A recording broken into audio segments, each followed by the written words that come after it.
السلام عليكم ورحمة الله وبركاته. في الفيديو ده هعلمك ازاي تستخدم القلم الرصاص بنفسك، وازاي لو غلطت تصلح غلطك بمنتهى السهولة. بص يا صاحبي، ده قلم رصاص وفي ظهره هنا استيكة، وليكن انت مثلا عاوز تكتب المنزل منزلي وليس منزلكم. بص هتكتب يا صاحبي، خلينا نكتب كده: المنزل منزلي وليس منزلكم. بص صاحبي، المنزل منزلي وليس منزلكم.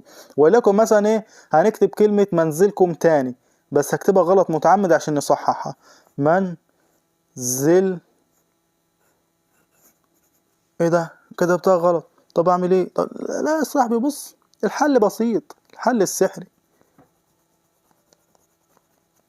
بص اهو يا صاحبي، نصحح اللي كتبناه غلط. بص يا صاحبي، بمنتهى السهولة.